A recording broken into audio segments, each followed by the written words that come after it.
Hello, and welcome to the Global Summit on Economic Abuse. Before we begin, I'd like to go over some general housekeeping.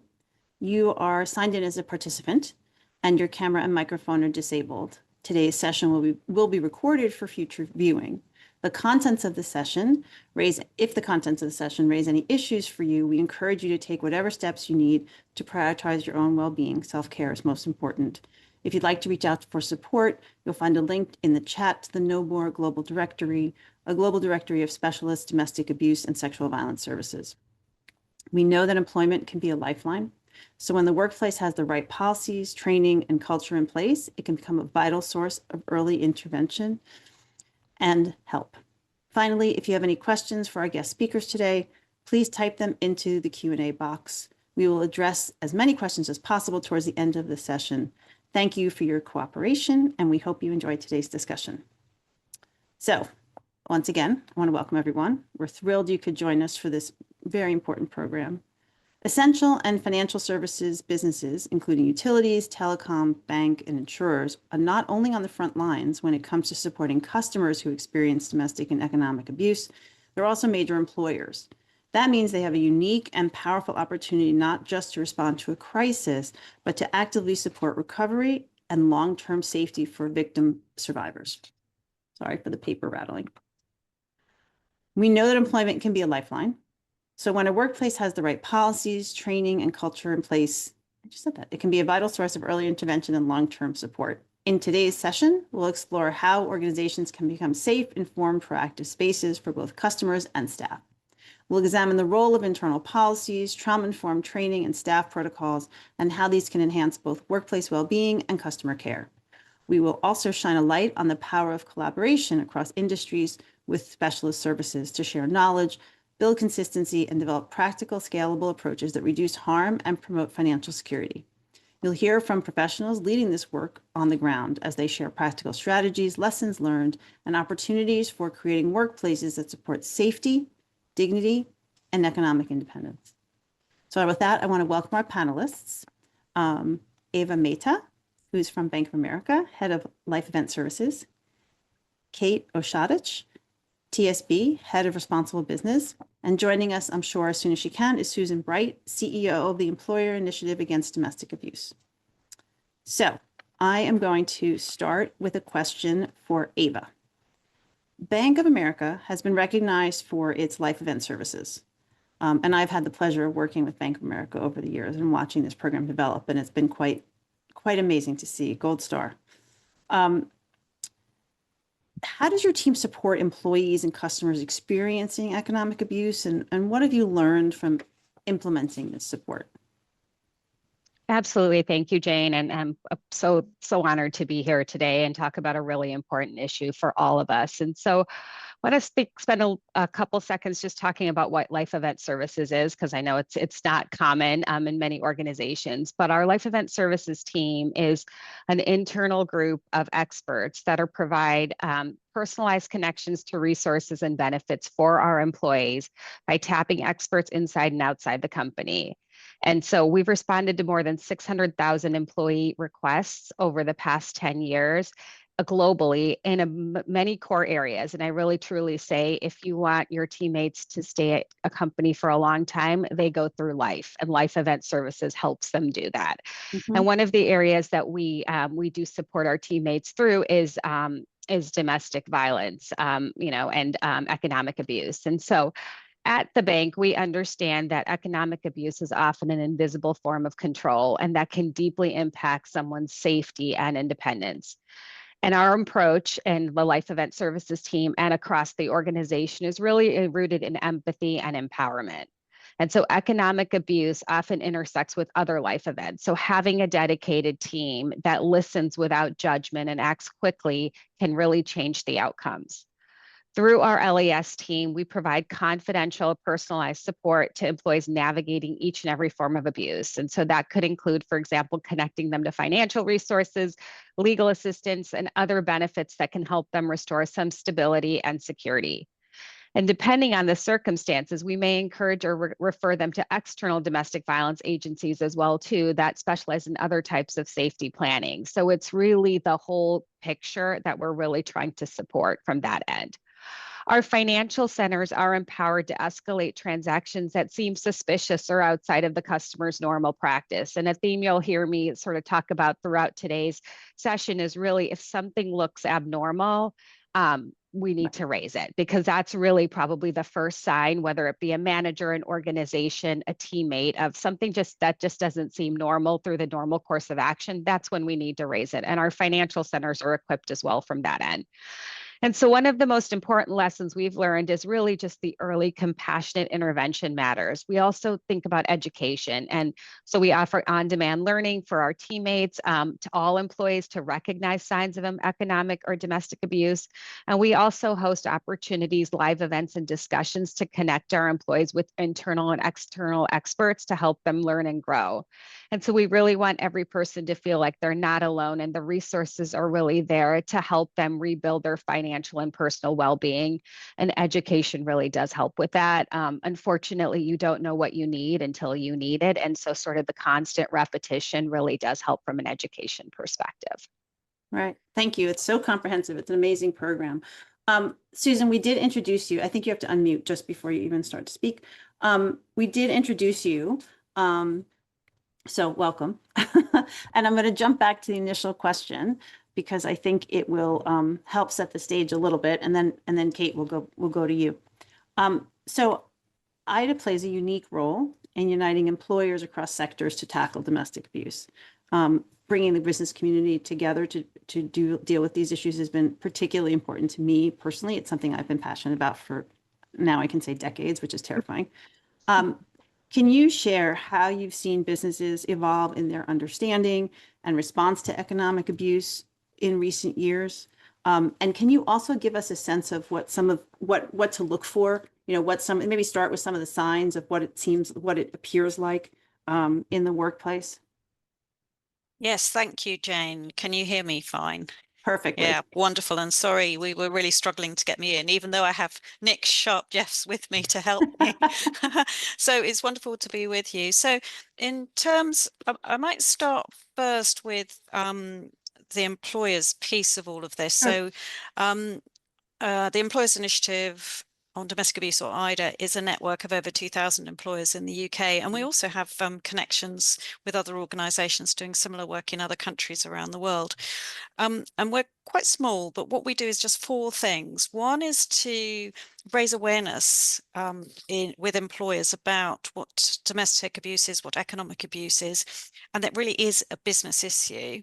So that's the raising awareness piece. The second is providing the tools that an employer needs in order to put in place an effective response. So a step-by-step guide, guides for managers, a draft policy, and so forth.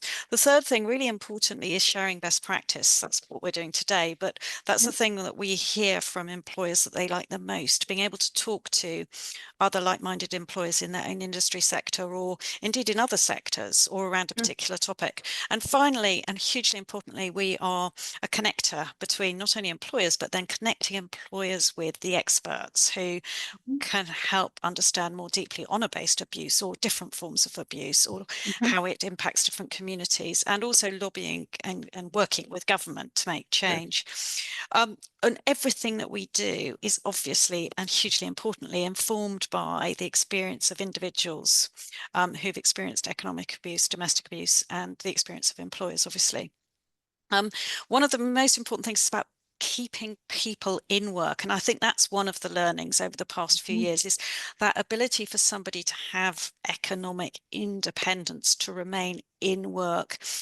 And if we just think about the UK, there are over 30 million people in work. So work just, it has that huge connecting power, that huge ability to support and help people.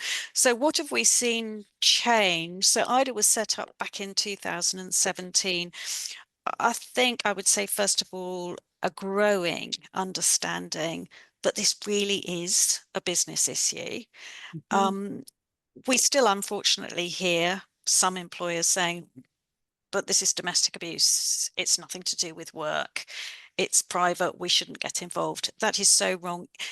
As we've heard throughout this session and others, domestic abuse and economic abuse follow people into the workspace. They appear in the workspace. People may work in the same place as the person who is perpetrating the abuse. Think of some big employers. So it really is an issue that impacts people at work, and work can be somebody's only place of safety. So I think there's a growing recognition and understanding of that. So we've seen a big change. We've seen far more employers now being prepared to put in place a domestic abuse response, a written policy, and people really want something in writing. They need to know what is going to happen to me if I seek help and ask for something.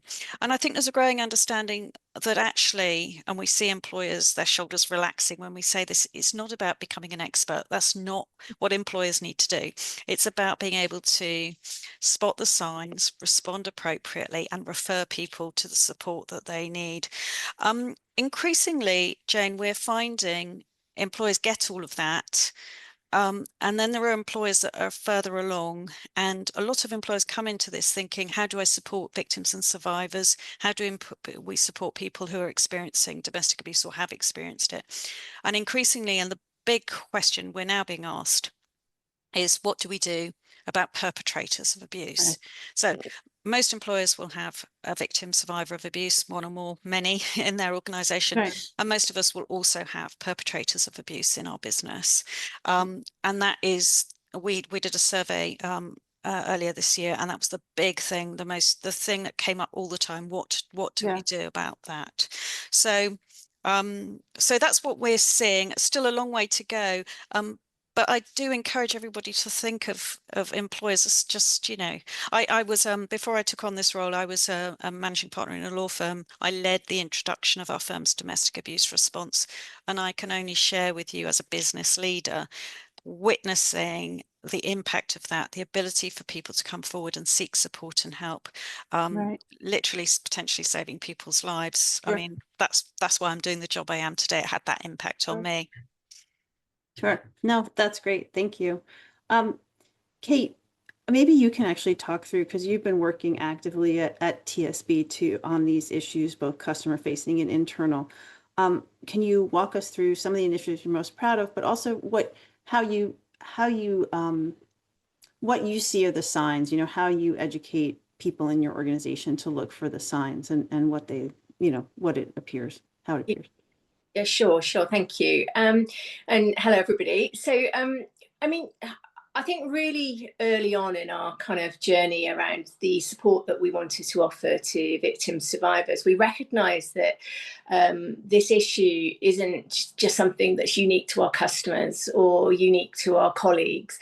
It actually impacts all of our constituents, so including those communities in which we operate. So we realised that whatever we wanted to do, we had to look at it through the lens of those three different groups. So there's a couple of initiatives that kind of spring to mind that I'll share with you. In 2021, just as we were kind of still living like the COVID years, but there was a growing kind of movement and awareness that, of inequality, specifically around, victims of economic abuse and domestic violence. And we found an opportunity alongside Hestia and UK Says No More to open our branch network up to as safe spaces. And we were the first bank to do this, not the first business in the UK, but the first bank to do this. And we did it because we felt it was a responsible way of using the properties that we had and the available High Street. But we also did it because we felt that it was something that our colleagues really wanted us to do. And as soon as we came out and said, right, this is what we're going to do, we're going to, we put everybody through training, including line managers across the whole business, we found this enormous groundswell of positive engagement from our colleagues and our workforce, the sense of pride that we would do this and we would put our resources behind. We also found that kind of enthusiasm, we also got that from external stakeholders as well. So we realized that this was an area that we both should and could do more to support. So that kind of led us on then to, how much further could we go? We established an approach to our support that is phased. So we have the concept of intervening early. So how do we use the data and insights that we have as a business to be able to step in and to help people early on in their journey? And then at point of crisis, so that's our second phase, what do we do when everything is going just awfully for the individuals, and really looking at how robust we could be in that space. And then finally we were looking at how we could help survivors to come out of the other end and to thrive. Sure. To reduce that kind of long tail impact of economic abuse. So I had a conversation with a number of, charities in the UK who had the specialism, because I was very interested in that kind of final section about how we could help individuals to thrive. And I had a conversation with Women's Aid.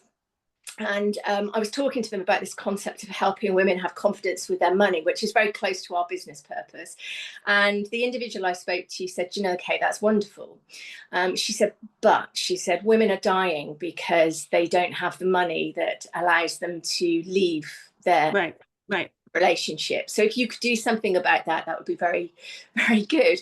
And so that really lit the fire for me. And I led an initiative to provide an emergency flee fund for our customers and our colleagues. And we have very open kind of, whilst it is for our customers, anybody within our community can become one of our customers very straightforwardly. And can access the fund. And what that's done really, I think, is really opened up, it's shown our intent as a business. Yeah. Allowed us then to really work closely with other businesses, with policymakers, with charities, and really to see how we can take this further together. So I hope does that answer your question? Yeah, no, I mean, I have a million questions now about the fund and how it works, but we can go offline about that. One of the things that we should have done early on, and I apologize, is, and any one of you can take it, raise your hand. What are some of the signs, just briefly, of a colleague who might be experiencing domestic violence in the space? And then in particular, sort of what are the signs of economic abuse, either for a person in the workplace or potentially a customer? I'm happy to have a start of that, and then everyone else can jump in. I think it's important to realize it's about money and the things that money can buy. So it might be that a colleague is really anxious about when they're going to get paid, whether the payment that, their salary has come in yet or not. It might be that a sign might be that a colleague who used to come to social events doesn't come anymore, or seems very anxious about how much money they might need to contribute to anything. So, if a colleague is getting receipts for small amounts of personal spend, that might be a flag. These could all be signs of, something else, good economic management or whatever else. But just to give an example, I mean, one of our ambassadors is very open about the fact that her partner was monitoring spend and therefore needed a receipt for absolutely, if she bought a cup of coffee, she had to provide a receipt. So that might just be an example. You don't normally get a receipt for a cup of coffee. So that's those small things. Or somebody who is being deprived of hygiene products and needs to use work facilities to wash or change, or their clothing doesn't seem clean. All of these things are maybe indications that a colleague is facing difficulties financially. I would be particularly worried if somebody's pay is going into a sole account and then they ask for it to be changed to a joint account, or even more concerningly, and I hope no employer would do this, to be paid into somebody else's account. I mean, that would be a major issue for me.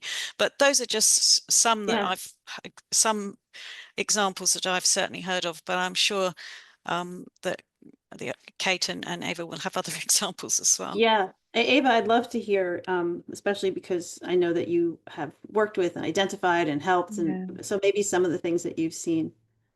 Yeah, I mean, I think, what Susan said is definitely a red flag in terms of pay, right? Where is the pay going? Anything, as I mentioned before, anything unusual or different in the pay activity. If you have a teammate who's fiscally responsible and is always wanting receipts and that's their behavior, and then you're fine. But if it changes or if it's something different, that's when there's a little bit of a red flag. Um, One thing that's we don't talk about a lot is, reluctant to accept promotions or job changes, Oh, right? And interesting. it would be, and it's not because they don't want to, but because someone else is making those decisions for them, and really their control has been taken away from that end. And sometimes we can see that.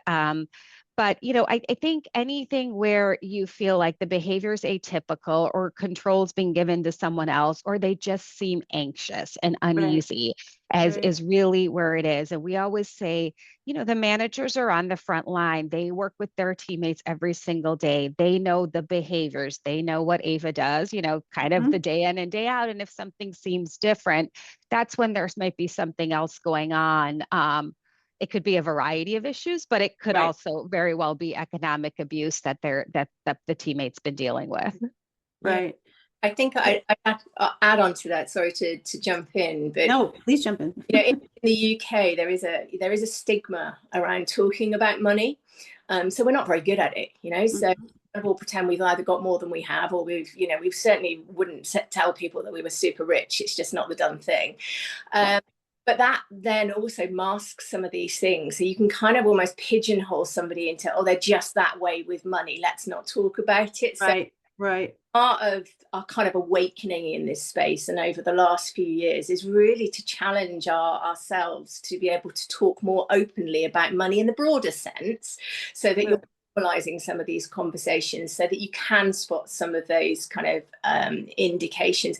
I think the other thing I'd call out is, when somebody is saying things like, I need to check before I do that, or I can't, I'm not allowed to, those kind of words that just don't kind of ring true. Right. Right. And it's interesting you talk about normalizing you have to sort of normalize two conversations, right? You have to normalize the conversation about money and normalize the conversation about abuse, right? And remove the stigma. So it's sort of a twofold attempt, neither of which is particularly easy on its own. So it's very hard. Um, would any of you like to address the concept of coercive control? How to figure out whether it's coercive control or a hardship? Because I used to say at my company, for the managers, like you were saying, Ava, if you notice something is different, it could be domestic abuse, it could be somebody's ill, it could be, that they are having a hard time financially. There's any number of things, but it doesn't necessarily change the fact that you should ask if they're okay and see if they need help. Um, does anyone want to take on the sort of red flags in coercive control? We talked about it a little bit, but sort of didn't name it. Yeah, I'll have a stab at that. I think in terms of financial hardship, actually, I think that part of it is, in some ways, you're more likely to get a disclosure, because somebody might talk about the fact that something's happening at home where, where illness, for example, Sure. they're more likely to come forward and say this is happening. And I know, obviously more in the US, where medical bills, those kind of things, they can be crippling financially. I think the other stuff around kind of like loss of a job, those kind of triggers, or cost of living impacts, Right. you may find that the individual is more willing to speak about those things. I think when it comes to the the kind of the coercive control, it isn't quite so straightforward. So it is pretty much back to the previous answer, which is there are a series of things that when you put them together just don't add up. Mm-hmm. And this is part of the challenge, is how do you build that kind of instinct or inquisitiveness in your teams and your line managers to be able to kind of spot that and go, oh, hang on, this doesn't quite add up. Part of that, I think the solution is is definitely about creating kind of safe environments in the workplace where teams do feel able to talk about what's happening for themselves, both at work and at home, and that you've equipped the people who are receiving that information with the skills to be able to believe and be non-judgmental, and equally not necessarily jump in with all of the solutions straight away. Yes. So quick question for, oh, sorry, Susan, do you want to jump in? I was just going to say that, I think coercive control really sits at the center of different forms of abuse. Have there's the Duluth wheel that you may have seen, where you've got the sort of coercive controlling type behavior at the center, and then you have all sorts of different tactics that somebody might use. So using economic abuse, or isolating somebody, or using children. So all sorts of tactics to abuse somebody, maybe all of them, violence, obviously, potentially. And I think that's it. And I've heard people say to me, well, coercive control is sort of the golden thread, if you like, that runs, unfortunately, through all of this. But I think it's rare to have other forms of abuse without this control. And it's often used, the language I hear quite a bit is, I feel like I'm walking on eggshells. And so I think that's quite a nice way of understanding it. But I think one of the real challenges, honestly, we all face is the fact that often the person experiencing abuse does not recognize it themselves, doesn't understand, and possibly because it's been normalized over a long, long period of time. And so that ability to recognize it yourself, or for a colleague to recognize it may not be easy. And the individual may be hiding it in order to keep themselves safe. So there are all these sort of layers of complexity that I think make it really difficult. But going back to this, creating a space where somebody can perhaps realize what's happening and at least know, I think as organizations, helping people to know where to go for support and help. And it may not be within the business where they work. It may be that it may be as an employer, what we're doing is sharing information about where somebody can go. They may never tell us as an employer, but we've given that awareness, and therefore we may have helped somebody to keep safe. Right. Ava, how do you make your organization aware? How do you spread awareness of the work that you do within the organization? And within that, especially it's a financial regulated industry, how do you create that space? And have you had, managers who come to you and say, okay, there's somebody I'm pretty sure is having an issue, and, what can I do? And we all know that sometimes nothing is sadly the answer, but I just wanted to, how do you sort of create that awareness within Bank of America? Yeah, no, I think it's a really good question, and it's something that we're working on all the time. I mean, I think just having this dedicated team that I have the honor of being a part of is really helpful, because it gives managers and employees a safe, confidential space to go to, right? Like, it removes it from the manager having to deal with the employee. And so we often say, just send the employee to us, or let the employee know. We will get in contact with them, and we will take that off of your hands and come back to you with what we need for you to support that teammate, right? And so I think just even, to the conversation about coercive control, just that safe space is really important. And so we do a lot of work around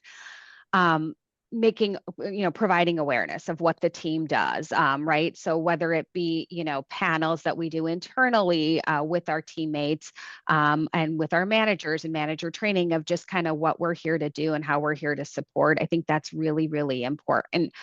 I also always say, word of mouth is the best, right? So, and again, we don't just support domestic abuse and economic abuse.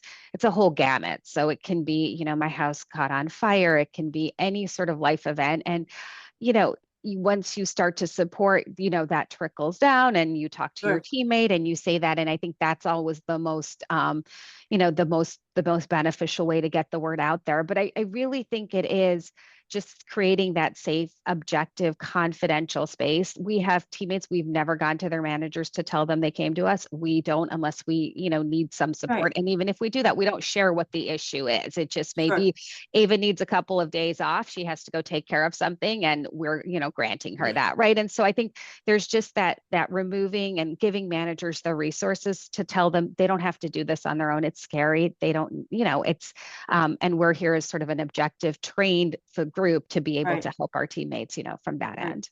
I was smiling when I think Kate said, or actually it was Susan, again, I did this work many, many years ago, and I just remember, sort of that also saying to other companies, you don't have to be the expert, right? You don't have to know how to solve the problem. You just have to know how to help them get to where the people that do.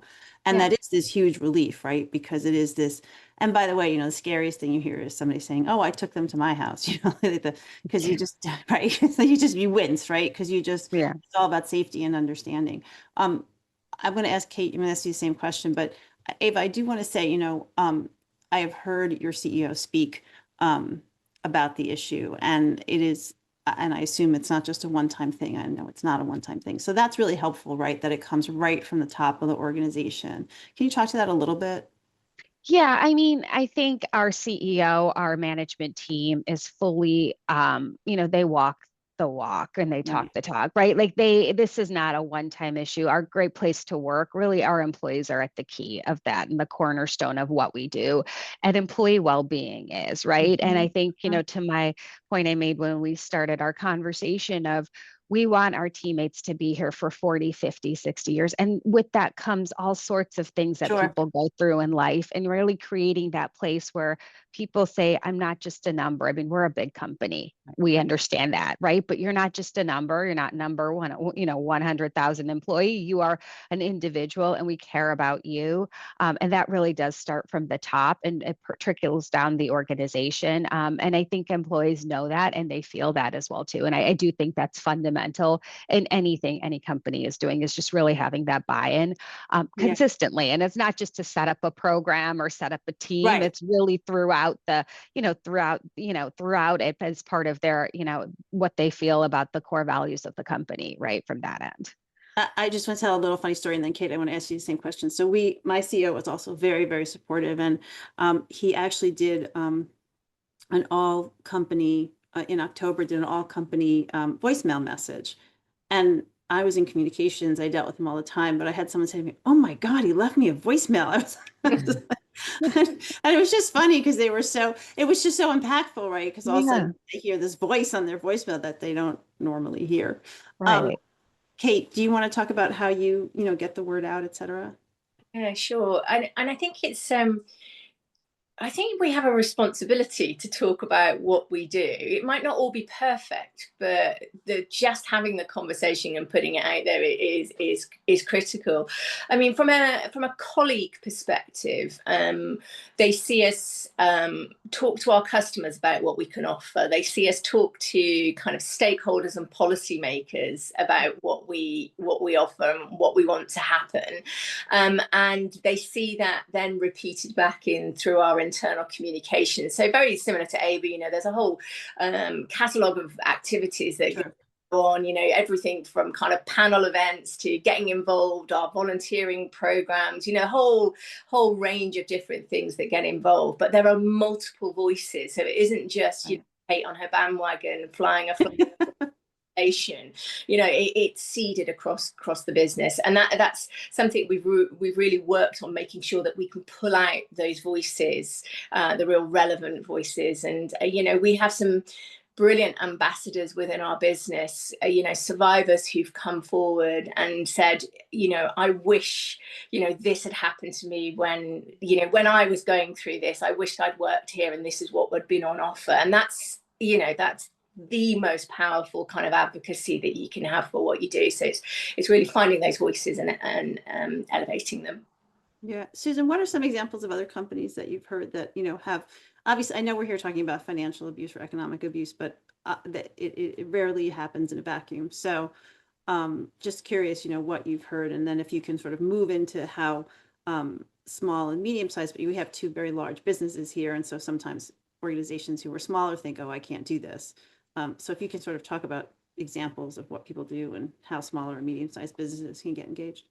So yes, absolutely. So we see larger businesses so doing the things that we've been talking about, but crucially putting in place a framework, a policy. It may not be a policy, but some guidance written so people know what domestic abuse, economic abuse is, where to go, who should they go and talk to, what would the organization offer, and external signposting. And there's some brilliant tools out there. There's the No More directory, obviously, for global companies is such a brilliant resource we direct people to. There's the Bright Sky app, which can help people to in multiple countries to understand in different languages what's happening, where could I go.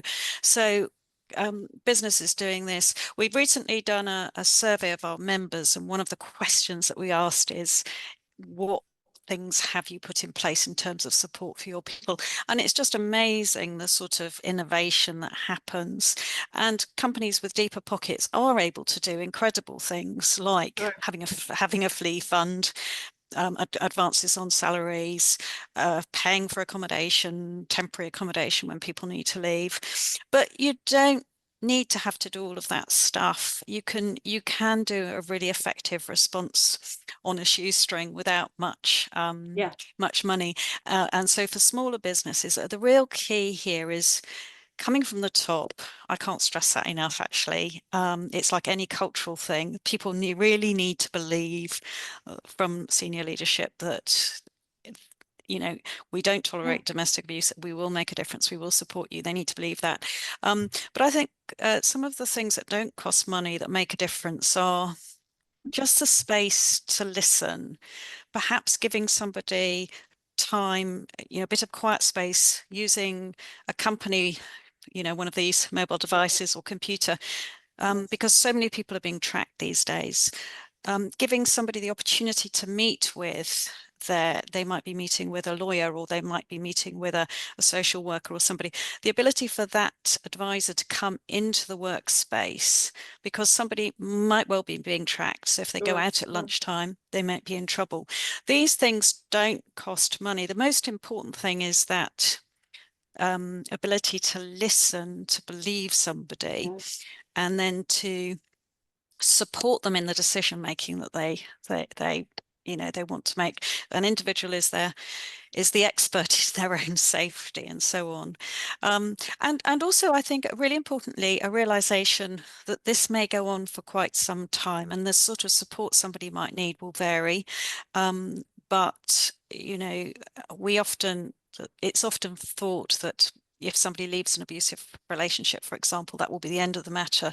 It's often not. It can be the most dangerous time. It can go on for years, especially if there are children involved. It may go through the family court. So one of the things we try to encourage employers of all sizes to understand is, you may need support over the longer term. It's not just a moment of crisis, if you see what I mean, but it's a longer term thing. One thing we're about to launch actually for small and medium sized businesses is an online sort of half an hour how to put in place a domestic abuse response. So Jane, that may be a bit of an answer to smaller businesses, something simple, some just key points, sharing some stories. But I would hate any organization to think, oh, it's only people with deep pockets that can make a difference. Absolutely not. Right. Every single employer can make a difference in this space. Right. Ava, people come to you when they, if they're having an issue, or how do you all, it's a little bit off the cuff, but how do you all evaluate the safety piece of it? I mean, so you have your organization, but do you have partnerships with security, with, can you just talk a little bit about that? If you don't mind, absolutely. No, I think it's a great question. So yeah, we really look at the whole gamut of resources available, and our corporate security team is a very active partner with us, standing hand in hand. And so we work really closely to provide safety guidance and threat levels to our employees. So, this person could be a high level of threat or a medium or not, from that end. And I think the thing is we ensure that we keep the doors open because things can change. A threat assessment today doesn't mean it's the same threat assessment tomorrow or next week, right? And so we think about that. And so there's the physical safety piece that we work really closely with corporate security and have those experts hand in hand that help us with that threat piece of it. And then there's also the emotional risks that we're working through. And I think what we do, and I really emphasize this is a long-term relationship Yeah. because it's not easy, right? It's if they don't feel like they're ready or able to follow through on a plan that we may help them, craft, we Sure. don't want them to feel like they failed us or let us down. Like we are going to meet them right where they are at that given point, and it's unconditional support. And I think that's really important because there's no shame in this. Like, I mean, Right. there's, they're already dealing with so much. And so whether they act now or later or months, we're here to let them know that without judgment from that end. And then, I think, like I mentioned before, the manager is also key where it makes sense just from that end. But I think kind of safety is utmost, and our partnership with our corporate security just around physical safety is really, really important and integral to our overall plan for our teammates. Right. Can you, obviously without disclosing too much, can you give an example? Do you have an example that of someone who's come to you and sort of what you've done? And Kate, I'm going to ask you the same if that's okay. Yeah, I mean, we can call one of our employees, Maria, for example. So Yeah. Maria was arriving to work very late frequently. And at first, it was a transportation issue. She mentioned her car wasn't available some mornings and she was just having a hard time from that end. But over time, her manager noticed that Maria seemed increasingly anxious and withdrawn. And because of the change of attendance and sort of the lateness, as well as the demeanor, and again, to the point, that's inconsistent with her, usual behavior.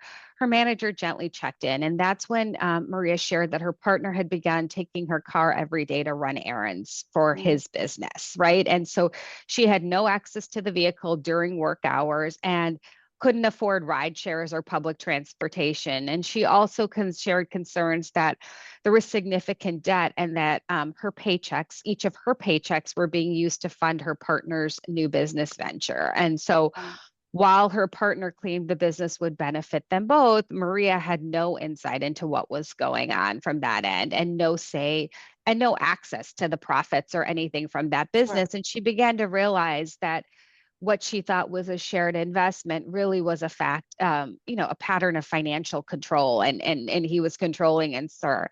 And so her manager saw those signs. They connected us with LES, and so we were able to recognize the extent of the abuse, regain her access to her finances, help her open a separate account, and then work with our legal and wellness partners to help her begin rebuilding her independence. And so again, this isn't a short-term fix. This will take a while, but again, we're here every step of the way. And I think really what's pivotal is she just felt like someone saying they believed her was a turning point. Really, it's just like she was like, I don't know if this is what's really going on. It just doesn't feel right, but thank you for believing in what I'm saying.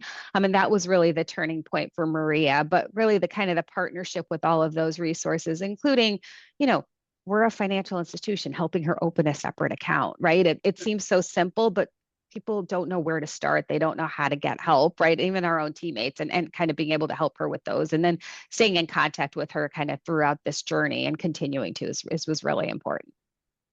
That's really helpful. Kate, I think I said I was going to ask you a slew of questions, so I will repeat the ones at least that I recall, which are, who you work, how you work with other departments in the bank to figure out, how to address certain situations, but also if you have an example. I think examples, Susan, something you said is so right, which is that it's the sharing of best practices and having conversations like this one that are the most helpful, because what people need is the platform to do it. Right. Yeah. And, you're not going to normally, it's not like Ava would pick up the phone. I mean, she was not opposed to it, but it's not like she's going to pick up the phone and call either of you and say, hey, let's have a chat. It's just not, she has too much to do in a day. But if someone sets it up for you, the value of talking to and learning from other people is just enormous. So, Kate, I just didn't know if you had sort of answers to the 800 questions I threw at you. Yeah, so the first one, I think, which is around, how do we work across the business? So we're a much smaller bank than Bank of America. So we're a employee base of around about 5,000 people. So in some ways, we think we're a small business. I know there'll be plenty of small businesses going that you're not. Definite, there are still, very distinct teams. And so, I mean, I sit in a central role and can coordinate kind of the bank's overall response to domestic abuse. But when it comes to kind of our customer response, there's a very specific Right. looking at those particular processes that we put in place, and again, like Ava, it's a bank, so money and economic abuse, we have ability to our customers to make sure we've got really clear ways of helping them through whatever they're experiencing. And then when it comes to our colleagues, I mean, we too have a specialist team within our HR function. And so the referral pathway is through to a specialist team who are just equipped to have that next level of knowledge and can, a little bit like Ava was saying, it's that something that's separate than my day-to-day interactions with my line manager, maybe some of that kind of embarrassment that they may feel, or just unease that they're having to kind of talk about some of these stuff, is easier potentially with a kind of somebody that they don't necessarily know. So definitely with those. And then the other partnerships and the other areas that we work really closely with in the business is within our communications and our kind of policy influencing teams, of those that are really pushing the external kind of agenda. So whether that's our corporate communications or our government affairs team. So it's definitely an all business approach. Mm-hmm. In terms of examples, I mean, there are a couple, but I think what we typically, I can give you one example of an individual who behavior pretty much changed overnight. So an individual in one of our frontline teams, so they're quite small teams, so probably only about maybe 4 or 5 people that are working together in one area, they're together, like, kind of feels like day in and day out. And this individual, she went through the process of a new relationship, so the halcyon days, everything's amazing, and then some things started to kind of happen within that kind of relationship that her teammates started to have concern about, and challenged and asked her, is everything okay? And basically a withdrawal from activities that were happening within the branch, which is that typical kind of isolation process. Sure.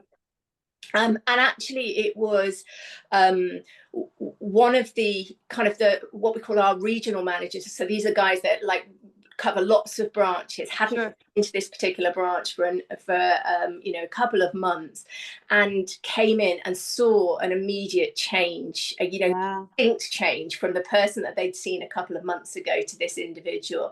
And actually they just had they just started, what's going on? And I don't know if it was just the fact that it was a different person, but the individual then disclosed, and brilliantly, this individual that they disclosed to was able to signpost and to move them through to what they need. Wow. And that wasn't immediately leaving the relationship. It took quite a number of steps, but that's just an example that I would share.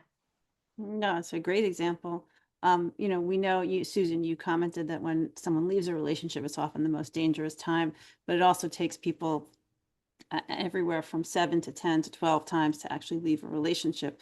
I always like to say in these things that people forget, because people are like, well, why, the old, why didn't you just leave?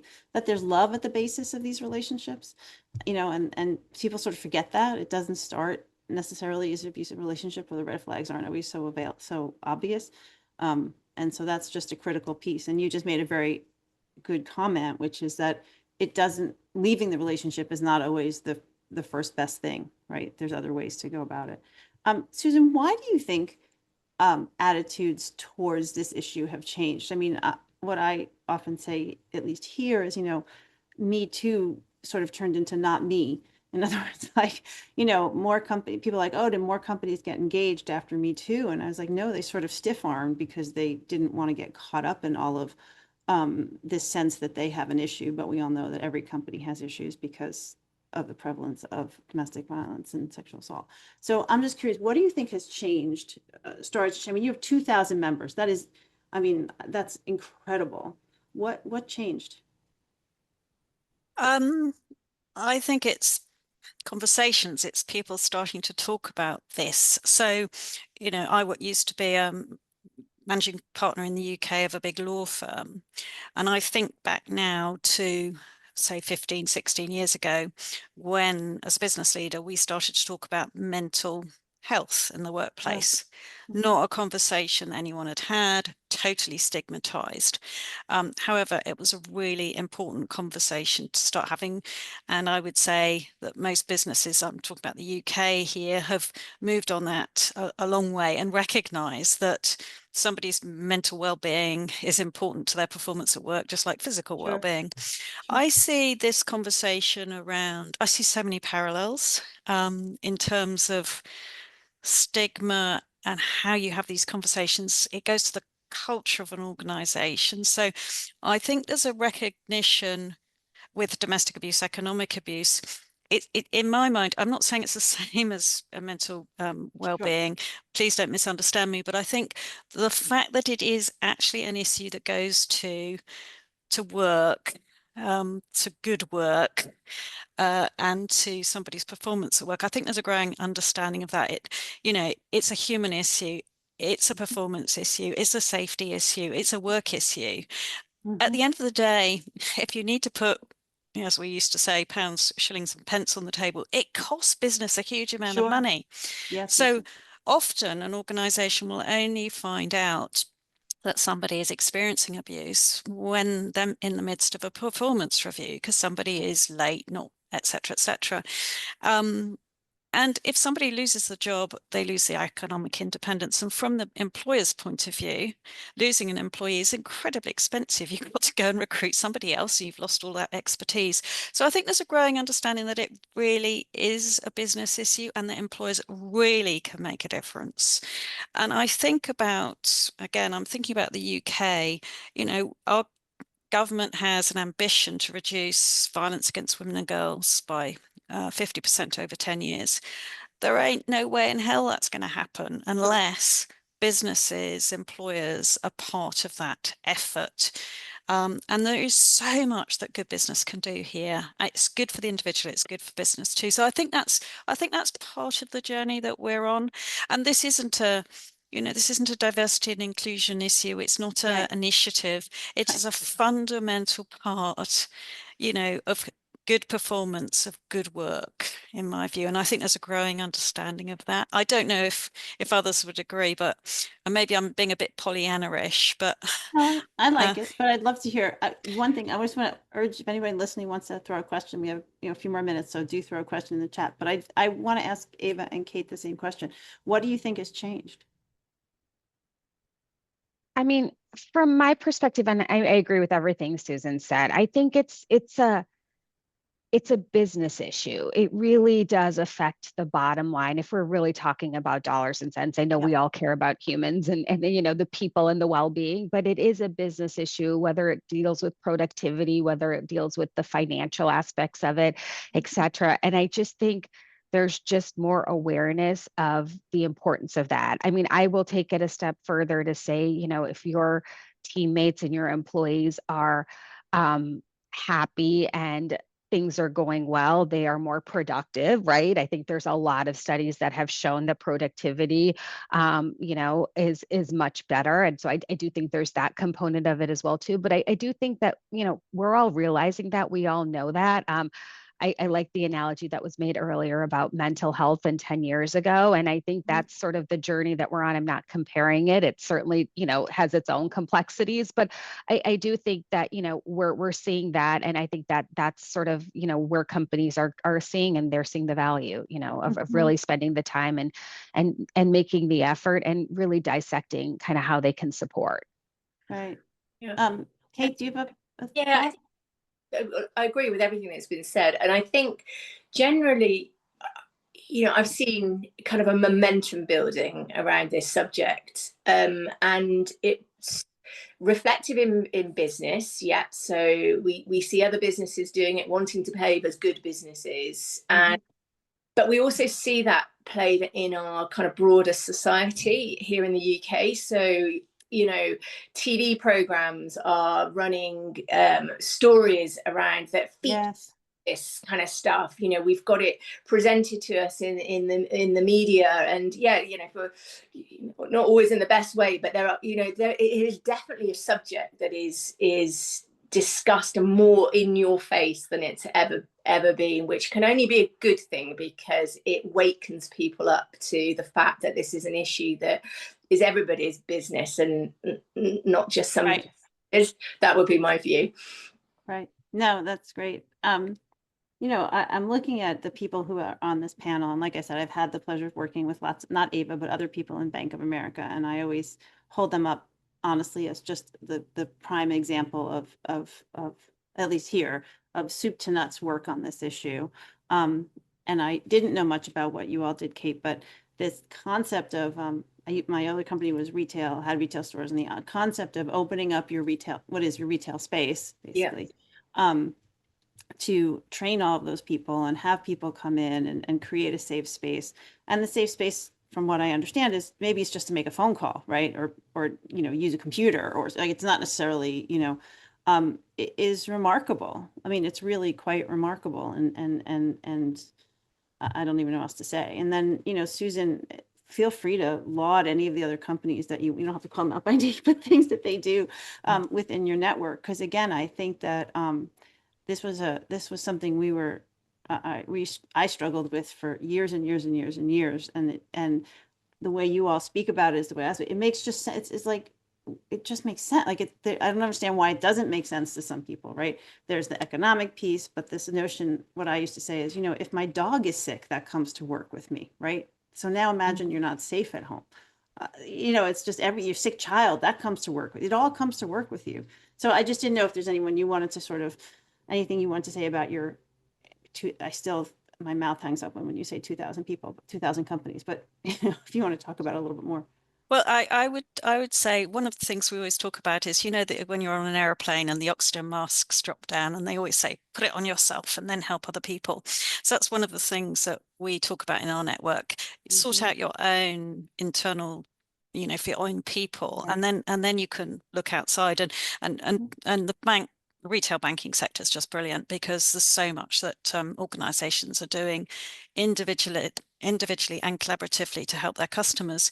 But you know, some of the things that our people are doing is, for example, asking their supply chain. So when they're going out, you know, asking for people to come in and do security or do catering, asking that question, do you have a domestic abuse response? If not, we're happy to help you, share our policy, etc., etc. So that's that requirement in procurement. The UK government now is asking about domestic abuse as part of government procurement, which is fantastic. And then we start to see our members working together. So, for example, we've got a couple of members who are putting together emergency bags. So for somebody who's fleeing an abusive situation with a mobile phone and credit, all the stuff you need, and then they're giving them out to police forces here in the UK to give to people. So we start to see that collaboration both within the business and in the community. And that just creates this wonderful virtuous circle, which I think business is brilliant at in terms of being a really responsible business and being part of that community. So I think there's some wonderful case studies. Thank you. We just hit 11 o'clock, or my time, 11 o'clock. And that was a beautiful ending. And I want to remind anybody who's watching, you know, you have lots of resources right here on this webinar, and certainly the No More Global Directory, so that my team doesn't yell at me for not pushing it one more time. And Bright Sky. I mean, there's just so much out there. So I want to thank all of you for joining me today. All of you out there, and the No More team for their fabulous work. So thank you all very much.